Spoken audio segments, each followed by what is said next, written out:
Welcome back to another Game Time Discussions. I'm Cameron Selby, back here with another episode.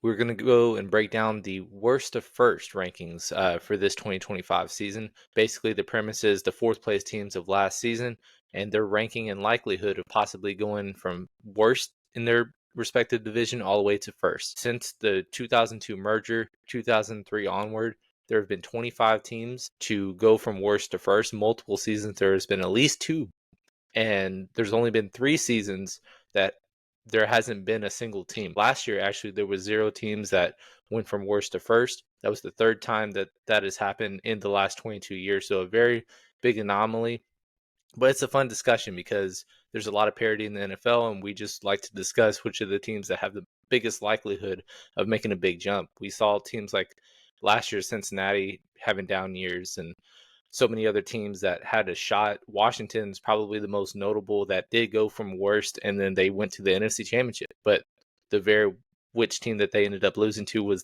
within their division, which is why they didn't keep the streak alive. So it's a whole lot of fun, and I'd say let's just get right into it. So kicking it off first, we're going to start off with some pessimistic side of things, and we're going to say the Cleveland Browns. There's not a lot to say. It's a almost impossible division. There's 3 capable playoff teams in there. And on top of that, they have the lowest win total right now at 4.5. Obviously, way juiced to the over, but they're the only one set with that mark at the very moment.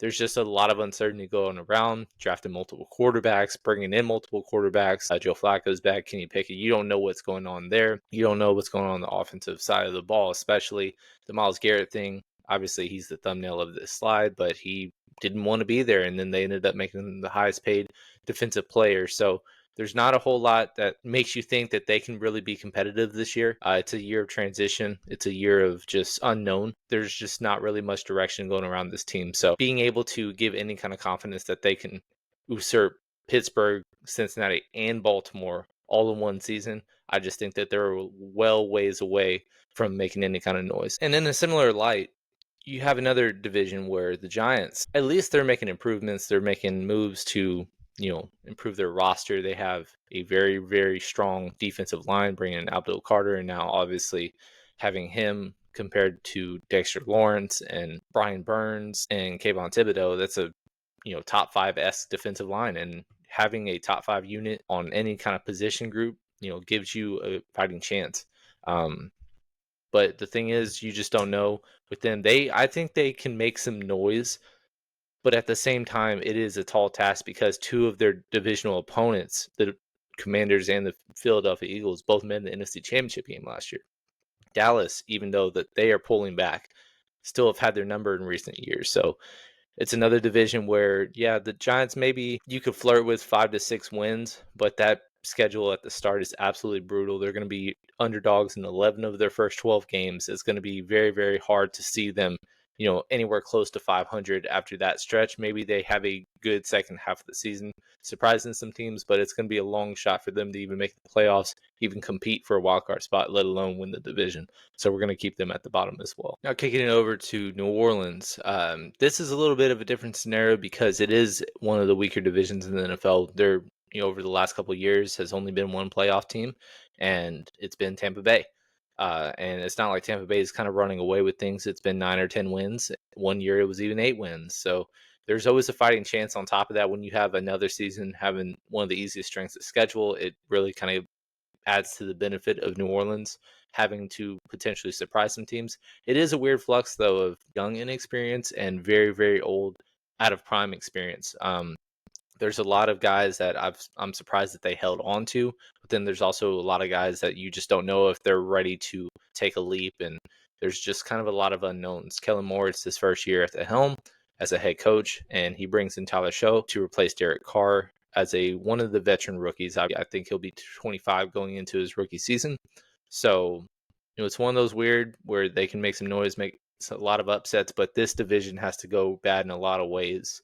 I think Carolina this offseason into what they ended up finishing last year has passed them up. So now it's 3 teams fighting, but it's all teams that they can very well beat on any given Sunday. And it just kind of depends on how many balls bounce in their way. So if the division is truly the worst in football this year, they, have a puncher's chance to get 8 to 9 wins. But I'm not going to hold my breath on that. I do think that there is kind of one of those years where they could be selling at the deadline and really kind of trying to not necessarily tank, but just find ways to get out of this cap hell that they've been in the last couple of years and just kind of move forward with their franchise because they've kind of been in transition ever since Drew Brees retired. So, puncher's chance, but like I said, we're not going to hold our breath to it. Getting over to number 5, it's a team that made a lot of improvements, but again, a really, really tough division. It's the Las Vegas Raiders. Obviously, they're juiced 6.5 to the over. Pete Carroll coming in, Geno Smith now, big upgrade at quarterback. Their offensive line is fine. Defensive front 7 is fine. Secondary is really the only unit that really, really leaves much to be desired. I guess receiving room too, but when you have Ashton Jeanty coming in, you have Brock Bowers, you have Jacoby Myers. That's a very, very formidable trio to have somewhat better production. I mean, there wasn't much other than a Brock Bowers last year. Jacoby Myers had some fair consistency, but at the same time, they're playing tough against their division. They've been very kind of a thorn in Kansas City's side in recent years, almost beating them 2 years in a row in Kansas City. And I just think that it's one of those things where, hey, you have to really get 11 wins to really win this division. It's a tall task. If this exact team was in the NFC South, we probably would be picking them as the favorites to win the division. But because of the way in which they're in, man, Denver, Chargers, Chiefs, it's really tough to imagine them being first. It's one of those teams that I could, very well see them being and achieving a wild card spot. But win the division, that's the point of this video. So that's why they're a little lower than probably they deserve. Of all these teams, they might be the most talented, worst to first best team of the candidates. But it's just kind of the luck of the draw, middling schedule, and the high threshold that they have to achieve. Multiple teams that are capable of hitting that. There is not a bad team in this division, and that's why they're as low as they are, unfortunately. But moving over, we have the team that just had the number 1 pick, and obviously Cam Ward now being at the helm, it's a big, big difference. But again, they are ranked ahead of the Raiders, not because of talent by any stretch, but because of the fact that they are just that much closer to first place and the lack of candidates and unknown in that division. Jacksonville's underachieved in the last couple of seasons. The Colts are recycling quarterback every single year. Now it's like Daniel Jones is the favorite. So they're going to have like their 7th straight season opening starter, possibly if things go the way they're turning right now. And then Houston took a kind of a step back last year. They did win the division for the 2nd straight year. However, it didn't feel the best. And on top of that, now they have by far the worst offensive line in football right now. So when you are the worst at one of the most important position groups, it's hard to have faith in that team. So enter Tennessee, who have been plugging away at trying to, fix an offensive line that was not very good. It is probably average to below average still, but at the same time, it's workable with the pieces that they have in play. And so it just kind of depends on how fast Cam Ward can pick things up. Can he just come in and just be a rookie sensation like we've seen in recent years with Jaden Daniels, CJ Stroud, all these guys that are able to just come in and be mature? He is an older rookie. It's not like he's 20 going into 21. A couple years of starting experience. It's a very interesting way. This might be the biggest dark horse just because of the situation that they're in. Their defensive line is pretty strong as well. And then they did make a lot of moves and differences. I just think the problem was just them moving off the coach way too early when they did part ways with Mike Vrabel. That really, really took a toll on their team last year. And so this year could be a new regime, could be a better situation. It might be a little like a year early before you can be really, truly formidable. But at the same time, the opportunity is there. And that's why they are just right in the middle. But dark horse, sleeper, whatever you want to call it, in terms of winning the division. Another one that is very, very interesting and polarizing topic of discussion, Chicago Bears. They made a lot of strides this offseason. The biggest thing was just finding a coach that is actually competent. Ben Johnson would make all the difference because of what they had to deal with last year. Just losing games they shouldn't even be close to losing. Just time after time, finding ways to lose at the end of football games. They were in a lot of games last year, and so they were much better than the record indicated. However, I believe their division just set the record for most combined wins for a division. So it's a tall task. On top of that, strength of schedule, it's not like they have any favors. They have the second toughest strength of schedule. But being a fourth place team, you don't really see that all the time. So obviously they're plus money for a reason to be 8.5 wins. But the division odds are pretty close together. Being a fourth place team and being 4.5 to 1 to win it all is very, very interesting to me. And on top of that, it's not like any of these teams in their division just made significant strides to further the gap of what Chicago was to these three playoff teams last year. Chicago, like I said, I brought this point up multiple times this offseason. Hitting the trenches on both sides of the football is just something that I really thought was a welcoming sight, and bringing in a mind that just kind of hopefully will unlock Caleb Williams and what we expected to see of him as a rookie quarterback, number one pick, the hype and all that entailed. And you see somebody that is his counterpart that went one pick after him, taking a team from worst to NFC Championship game. You didn't expect that to be Caleb, but if there was going to be a rookie to do that, he would have been a heavy favorite to do so. And he had a fine rookie season, but there was just a lot more lows than you would have anticipated. So I expect a lot of things to be cleaned up, and they're going to be a much more formidable football team that won't have every single ball not bounce their way at the end of the game. So Detroit, a lot of departures from the coaching staff. So it's going to be a long way to go from 14 wins, 15 wins, 1 seed to just not winning the division. Minnesota, it's not like they got worse. Like, really, the biggest departure was Sam Darnold, and putting in JJ McCarthy or whoever you want to bring it. It's not like that is going to take them from a 14-win team all the way down to a non-playoff team immediately. Green Bay just kind of made lateral moves, in my estimation. So it's like, Chicago, you kind of are closing in the gap, but maybe it's still a year away. It's a weird situation in terms of tough schedule. I don't know if 11 wins will get you there. It could be a situation where everybody beats up on each other and it's 9 to 10 wins. Who knows? But there's a lot of interesting teams. Chicago should be right in the thick of things. Then jumping to number 2, this is one of the interesting ones just because, hey, this is division worst to first. This isn't playoff dark horse. Obviously, I've said time and time again how I expect New England to be a playoff contender and possibly get a wild card spot. But this is, hey, can they pass up Buffalo? Mike Vrabel was my favorite coaching hire of the entire offseason. I just thought it was a great match made in heaven.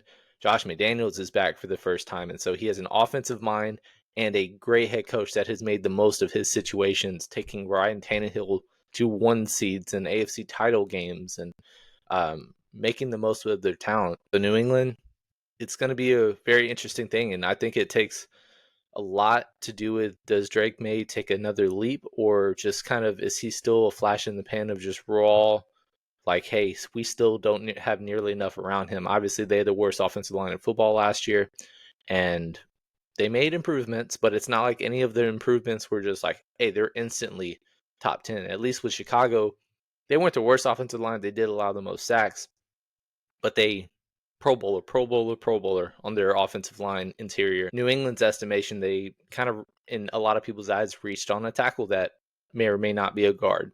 Then they put in a bunch of veterans that, hey, Garrett Bradbury, bust, but that's your starting center now. You got a right tackle that's just kind of older, and you don't really know how that's going to hold up. Maybe it can only improve, but how much is it going to improve? They bring in Stephon Diggs, Kyle Williams. They're just kind of a plethora of receivers. Trayvon Henderson is a fun duo with Ramondre Stevenson, if Ramondre can also hold on to the ball and make things work. But I expect steps up, and I think that they're clearly right now the second best team in the division. But obviously, Buffalo is just the by far team to beat.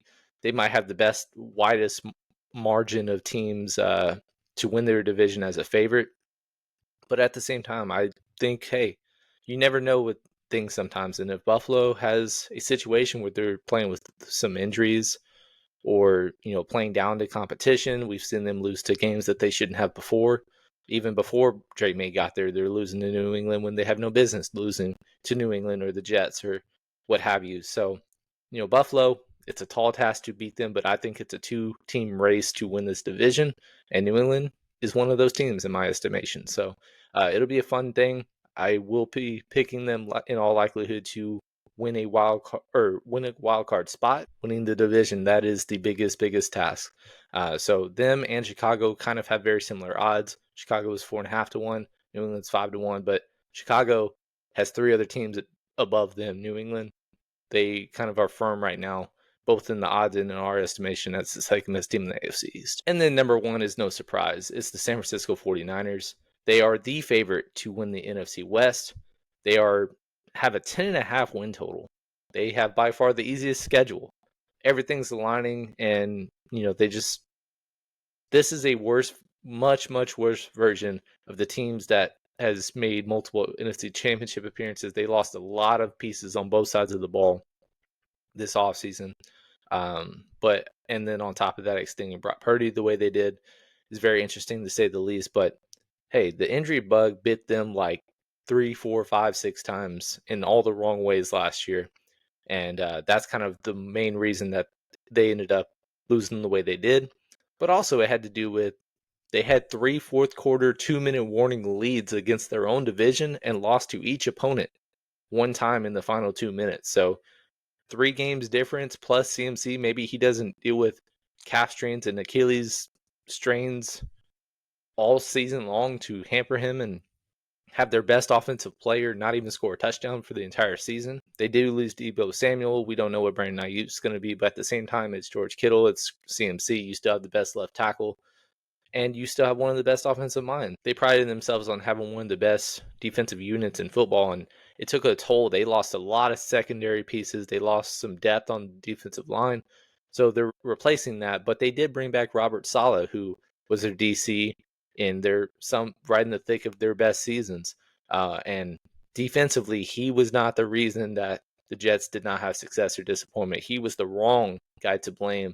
And when he was prematurely fired, it shouldn't be a surprise that the Jets never got better and they actually got worse without him there. So maybe some people are just better at being coordinators. And Josh McDaniels, who is now reunited with the team that was number 2 for us, kind of a similar thing with Robert Saleh. Maybe he's just a fantastic defensive mind and defensive coordinator, and it'll go a long ways. I honestly don't even know if I'm going to pick them to win the division, but by far they have the best shot. Seattle took steps back and making replacements, and on the offensive side, a lot of changes at quarterback, receiver, coordinators, and Arizona. They're just a frustrating team to believe in because they start hot, finish slow every single season. And Kyler Murray, it's a big prove-it year for him. And then the Rams, to me, one of my favorite teams in the entire NFC. I think they deserve to be the favorite. They're the one team that was able to put even a fight against Philly.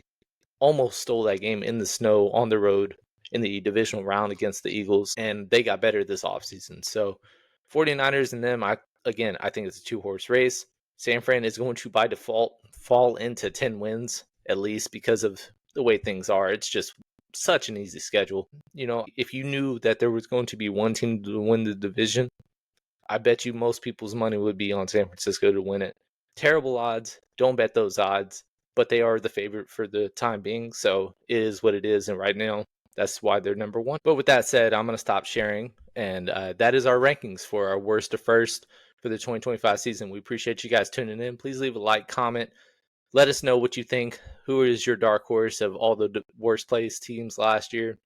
Who has the best shot to start a new streak and have another team go from worst to first in this parity-filled NFL? We have a lot of stuff coming up. We're streaming every Thursday night with best ball teams the rest of the summer.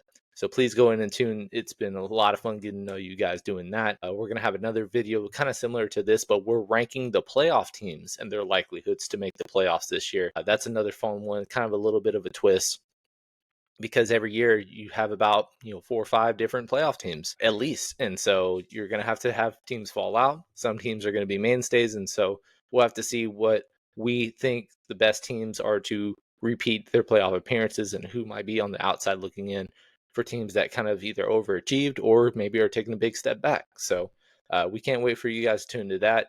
Emory Dusty are killing it with college content, so we're about to be putting out our first 2026 way too early mock draft.